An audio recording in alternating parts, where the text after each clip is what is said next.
어제 JB타임즈 시간에도 잠깐 전해드린 바 있는데요. 내년 1월 1일부터 국정원의 대공수사권이 경찰로 이관되게 돼 있습니다. 근데 그에 앞서서 시행령을 지금 손보고 있다고 하는데요. 이 손보고 있는 내용을 보니까 국정원의 대공수사를 사실상 일정 부분 허용하는 그런 내용 아니냐, 이런 또 지적이 나오고 있다고 합니다. 그래서 이 문제 좀 진단이 필요해서요. 이분 전화로 만나보겠습니다. 국정원 개혁발전위원을 지냈던 분인데요. 장유식 변호사 전화 연결하도록 하겠습니다. 나와 계시죠?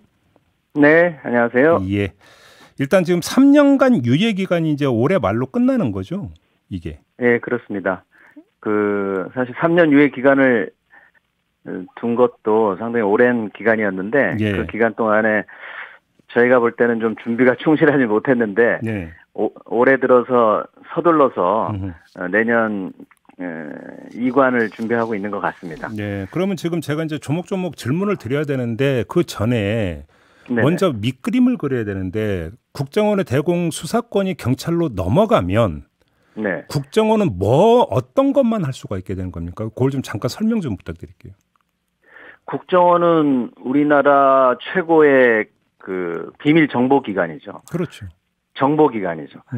네, 정보기관에서 수사를 같이 한다라고 하는 거는 사실상 세계적으로는 이해를 찾기가 힘듭니다. 네. 아주 권위주의적인 국가들, 전체주의적인 국가들 빼고는 대부분 이 정보 기능하고 수사 기능이 분리돼 있고요.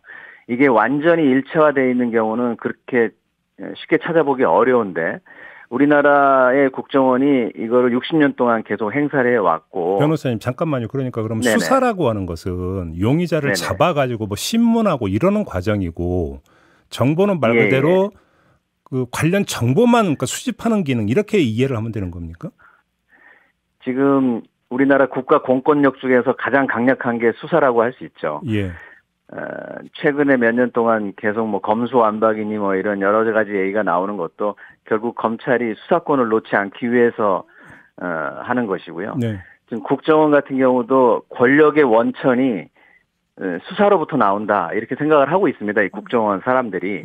그래서 정보만 해가지고는 권력기관으로서의 지위가 낮아진다고 생각하기 때문에 네. 수사까지, 그러니까 항상 이 권력기관들은 권력이 집중되길 바라고, 그중에서 우리 국가 공권력 중에서 가장 강력한 것이 수사 기능이기 때문에. 그러니까요. 수사라고 하는 것은 아시다시피 사람을 잡아가두거나 구속하거나 체포하거나 또는 물건에 대해서 접근할 수 있는 압수수색 권한, 이런 강제 수사권을 중심으로 하고 있죠. 예. 그러니까 사실 국가 권력이라고 하면 권력기관들은 이 수사 기능에 대해서 굉장히 집착을 많이 하게 되고. 변호사님, 그러니까 잠깐만요. 네네. 그러니까 다시 한번 좀 단순하기 위해서, 그러니까 정리해서 질문을 드리면, 어떤 대공 용의점이 A라고 하는 사람이 있다면, 네네. 내년 1월부터 국정원은 이 사람에 대해서 관련 정보만 수집을 하고, 그래서 네. 이게 대공 용의점이 있으니까 지금부터 수사를 해야 되니까 경찰로 수집한 정보를 넘긴다, 이런 그림으로 이해를 하면 되는 거죠. 네, 기본적으로 그런 구조에 의해서 정보 수집과 수사가 이루어지도록 되어 있고요. 국정원법 개정이 그런 방식으로 되어 있기 때문에 네. 과거에 수사라고 하는 것이 국정원의 기능이었는데, 이 수사 기능은 국정원법에서 없어지게 되는 겁니다. 그게 알겠습니다. 3년 유예였었는데 이제 내년부터 시행이 되는 거죠.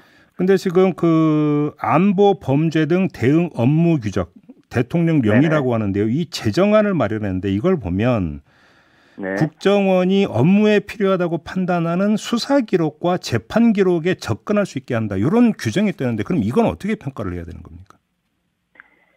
이 안보 범죄 대응 규정이라고 하는 게 네. 말부터 조금 용어부터 좀 잘못되긴 했는데, 왜냐하면 수사에 대해서 지금 개입할 수 없도록 해놨기 때문에 이거를 안보 범죄 대응 이런 식으로 마치 수사의 주체인 것처럼 시행령 이름을 만들어 놓은 것도 저희는 좀 문제가 있다고 생각되는데, 아무튼 지금 이게 처음 나온 건 아니고요. 2022년에 초안이 한번 나왔다가 이번에 상당히 강화된 내용으로 다시 이번에 제출이 됐습니다. 그래서 이 부분은 수사권 이관에 따라 가지고 국정원이 어떤 역할을 할 것인가라고 하는 부분을 규정해 놓은 시행령인데, 그 내용을 들여다보면은 사실상 과거에 했었던 수사 기능이 거의 그대로 남아 있고, 예를 들어서 지금 말씀하신 수사 기록과 재판 기록에 대한 접근권 같은 경우도 그냥 단순히 확정된 재판 기록이 아니고 수사 중이거나 재판 중인 기록에 바로 접근할 수 있기 때문에 언제든지 국정원이 그동안 해왔던 기능들을 그대로 유지할 수 있도록 되어 있고요. 예를 들어서 이제 그런 부분이죠. 정보를 수집해가지고 수사로 이게 넘기는 과정이 있다면은 국정원과 수사의 주체인 경찰이 어떤 협의를 해야 되는 거 아니겠습니까? 그렇죠. 근데 이번에 그 시행령을 보면 그 협의체를 구성하도록 돼 있고 그 협의체가 원장, 즉 국정원장이 주도해가지고 만들도록 돼 있습니다. 그러니까 이게 그러니까 합동 수사기구 또는 수사기관에 국정원 직원들이 참여할 수 있도록 한다. 요 대목 말씀하시는 겁니까? 네, 그것뿐만 아니라 그 앞에 협의체를 만들도록 돼 있는데 그 협의체의 구성도 국정원 원장 소속하에 유관기관 협의회를 둘 수 있도록 하는 규정도 7조에 두고 있거든요. 그러니까 물론 이 부분에 대해서 경찰이 어떤 의견을 낼지는 아직 의견 안 냈죠. 사실 수사의 주체가 되는 경찰이 이 부분에 대해서 입법 예고 기간 동안에 의견을 내지 않았는데 아무튼 원래 이 부분은 만약에 협의체를 만들게 되면은 경찰이 주도적으로 만들고 국정원이 보조하는 방식으로 만드는 게 당연하죠. 이게 기본적인 입법의 취지니까요. 근데 이게 거꾸로 돼 있는 거죠. 그래서 국정원장이 원장 소속하에 유관기관 협의체를 만들고 거기에 뭐 직원을 파견한다든가 이런 조치들을 할 수 있도록 이렇게 되어 있는 거죠. 그러면 수사 기록이나 재판 기록에 접근할 수 있게 해주면 어떤 문제가 발생할 수 있는 겁니까? 이 수사라고 하는 것, 이게 지금 수사를 국정원으로부터 떼내는 이유가 수사라고 하는 것은 기본적으로 적법 절차를 지켜야 되고 또 공개적인 수사 과정에서 인권을 보호해야 되는 그런 절차거든요. 그러니까 효율성만을 강조할 수 있는 것들이 아닌데 거기에 대해서 비밀 정보기관인 국정원이 수사를 했다라고 하는 것 자체가 형태적으로 모순된 그런 기능이죠.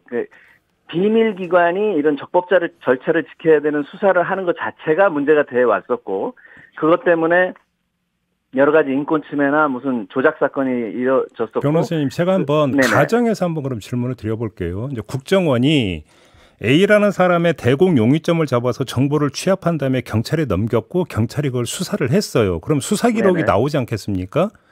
그런데 진행되고 있었는데 보니까 B라는 사람이 또 등장을 해요. 이 사람도 대공 용의점이 있는 것 같은데 그럼 A하고의 관계를 보기 위해서 A에 대한 수사 기록을 좀 좀 봐야겠다. 이럴 수 있는 차원으로 혹시 이해할 수는 없는 겁니까?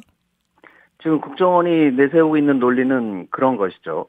그리고 그 부분에 대해서 저희는 이제 수사 절차의 객관성과 재판 절차의 독립성을 침해할 위험이 없다 이렇게 얘기를 하고 있기 때문에 이 부분을 통제할 수 있는 기능이 필요하고 저희가 이 부분은 완전히 삭제하라는 의견이 아니고 대상과 요건을 수정해야 될 필요가 있다라는 겁니다. 지금 현재 이 부분은 너무 광범위하고 또 이 요청이 있으면은 거기에 응해야 되는 의무가 주어져 있거든요. 그러니까 저희가 이번 시행령 중에서 완전히 삭제를 요구하고 있는 부분도 있고 일정하게 수정을 해야 된다라고 하는 내용이 있는데 그러면 완전 삭제가 필요한 조항은 어떤 조항입니까? 아까 말씀드렸던 그 국정원장 소속의 유관기관 협의회를 두도록 한다든가 이런 부분들은 이제 완전 삭제가 필요한 부분들이죠. 또 하나 그러니까 유료물이나 임의 제출물이 북한에 대한 정보 활동일 경우 국정원장이 별도로 처리 방법을 정할 수 있다. 이 규정은 어떻게 해석을 해야 되는 겁니까? 네, 그 부분도 이제 수사가 진행되는 중에 그러니까 수사는 아니죠. 수사권이 없는 상황에서 국정원이 증거물에 대해서 보관하고 또 그거를 수사기관으로 경찰로 넘길 건지 말 건지에 대해서 결정을 할 수 있는 거죠. 그거는 수사는 엄격히 경찰의 권한으로 한 새로운 국정원법의 상위법에 위반될 소지가 매우 크고 임의 제출물 압수와 관련된 형사소송법 절차에 맞지 않는다는 거죠. 그래서 이런 부분들이 그런 관련 정보 또는 유류물 같은 것들을 서로 송부한다든가 유관기관 간의 상호 협조 의무로 수정할 필요가 있는 부분이죠. 이 부분도.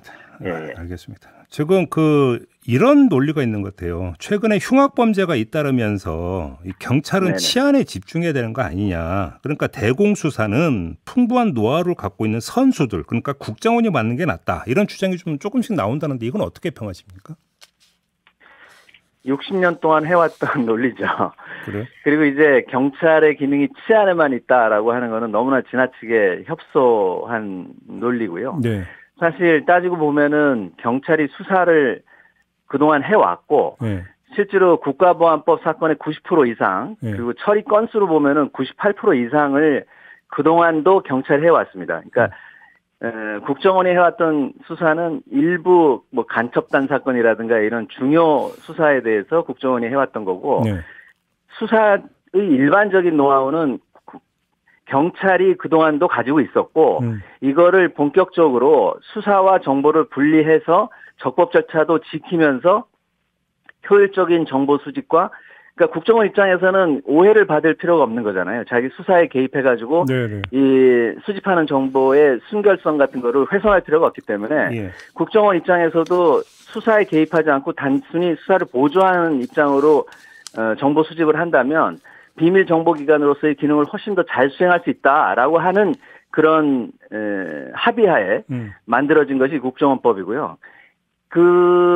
아시다시피 이 국정원법이 만들어지게 된 여러 가지 역사적 계기가 있는데 그 당시에 국정원에 의한 국정농단, 그러니까 댓글 사건이라든가 선거 개입 사건이 있었고 또 서울시 공무원 간첩단 사건이라고 얘기하는 유우성 간첩단 사건이 있었습니다. 그래서 국정원이 정보 수집뿐만 아니라 수사에까지 직접 개입함에 따라 가지고 발생하는 어떤 부작용도 막고 또 그동안 국가보안법 수사를 거의 대부분 수행해 왔던 경찰이 그 전문성을 좀 더 강화시켜서 안보 범죄에 대한 수사를 더욱더 잘할 수 있도록 만들어진 게 그렇게 하자라고 되어 있었던 것이 이번 국정원법 개정이거든요. 그게 알겠습니다. 이제 3년간의 준비 과정을 거쳐서 지금 시행되고 있는 것인데 아무래도 처음에 말씀드렸던 것이 이 권력기관으로서는 수사라고 하는 기능을 절대 놓고 싶지 않기 때문에 네네.